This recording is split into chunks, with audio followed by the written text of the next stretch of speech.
Hello and welcome to Imperfectly Perfect Cooking.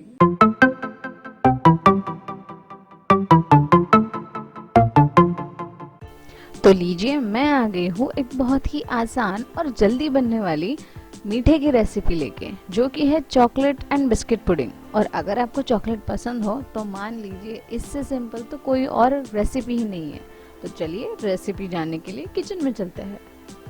तो यहाँ पे मैंने दूध लिया है 1 कप, और ये हमारे नॉर्मल पैकेट का दूध है जो रूम टेम्परेचर पे है, अभी तक इसे गर्म नहीं किया है।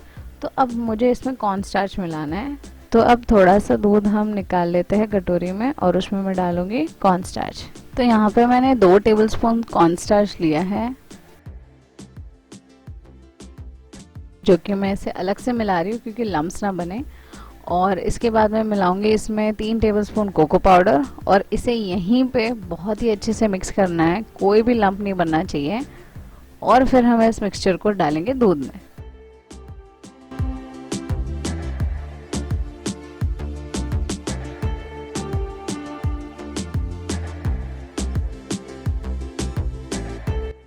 तो हमारा मिक्सचर बिना किसी लम्प के रेडी है। अब इसे मैं डालूंगी दूध में। बड़े ही ध्यान से हमें इसे चलाते रहना है क्योंकि कोई भी लंप नहीं बनना चाहिए।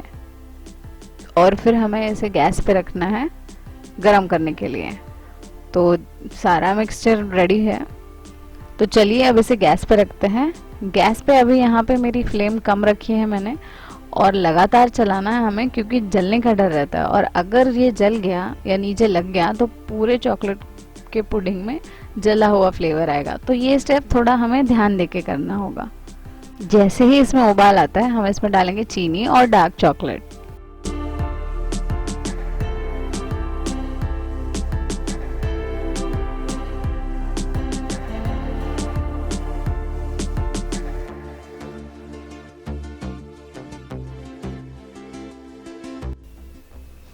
तो उबाल आना चालू हो चुका है। अब मैं इसमें डालूंगी आधा कप चीनी। मैं आधा कप इसलिए डाल रही हूँ क्योंकि मेरी जो चॉकलेट हो मीठी चॉकलेट है, और अगर आप अनस्वीटन चॉकलेट ले रहे हो तो आप इसमें मिठास या चीनी अपने हिसाब से डाल सकते हो।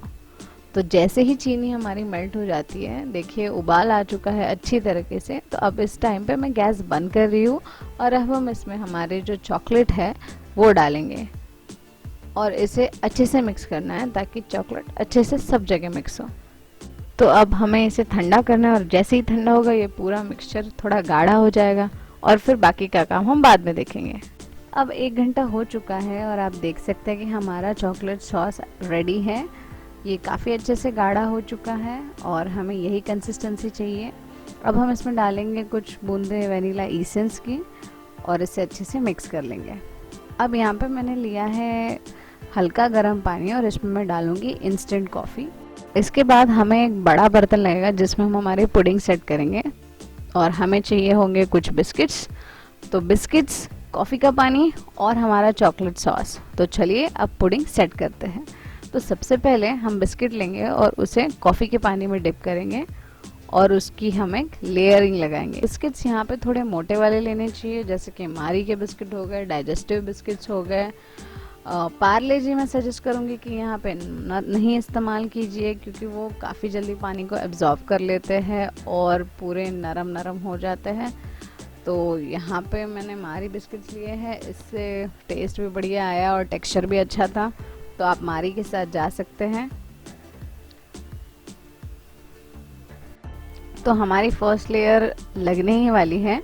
अगर आपको इसमें लगे कि कुछ जगह फिर भी खाली है तो आप बिस्किट्स को तोड़ के भी डाल सकते हो। ये डिपेंड करेगा आपने कौन सा बर्तन लिया है, उसके शेप के ऊपर डिपेंड करेगा। तो आप इसमें बिस्किट आधे तोड़ के भी डाल सकते हो, कोई प्रॉब्लम नहीं है। इसके बाद हम इसके ऊपर डालेंगे हमारी जो चॉकलेट सॉस है, उसे अच्छे से स्प्रेड करना है, और इसके बाद हम वापस से इस बिस्किट्स की लेयर लगाएंगे। तो ये ऐसे आएगा कि बिस्किट की लेयर, चॉकलेट सॉस की लेयर, बिस्किट की लेयर, चॉकलेट सॉस की लेयर, ऐसे। तो आप ऐसे जितना भी आपका मन करे उतनी लेयर्स इसके ऊपर लगा सकते हो। यही खास बात है इस रेसिपी की, हमें ज़्यादा कुछ करने की ज़रूरत है नहीं, बस सिंपल से 3 चीज़ें लगती है, 3 इंग्रेडिएंट्स है, और बस ये process same to same repeat करना है। तो ये इस बात का ईज़ है। अगर आपके घर में कोई मेहमान आने वाले हो तो आप इसको 1-2 घंटे पहले बना के रख दो, फ्रीजर में सेट हो जाएगी और बस आपका डिजर्ट रेडी है। तो चलिए ये प्रोसेस थोड़ा फास्ट करके देखते हैं।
तो लास्ट की लेयर लग चुकी है और अब बात करते हैं डेकोरेशन की। तो डेकोरेशन के लिए आपके पास जो भी है आप इस्तेमाल कर सकते हो। मैंने यहाँ पे कुछ काजू लिए जिन्हें मैंने रफली चॉप किया है और इन्हें हल्का सा रोस्ट कर लिया था और उससे मैंने साइड में ऐसे डाल दिया है एक सर्कल बनाते हुए।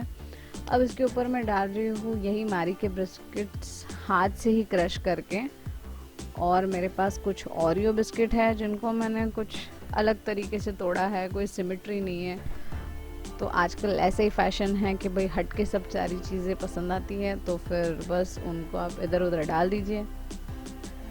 आप इसके ऊपर चेरीज डाल सकते हो, आपके पास वाइट चॉकलेट हो तो आप वाइट चॉकलेट को भी क्रश करके डाल सकते हो, आपके पास जेम्स है आप वो डाल दो। और बस अब इसे रेफ्रिजरेटर में 1 से 2 घंटे के लिए रख दीजिए और आपका जब मन करे तब आप इसे खा सकते हैं। तो आपका डिज़र्ट रेडी है।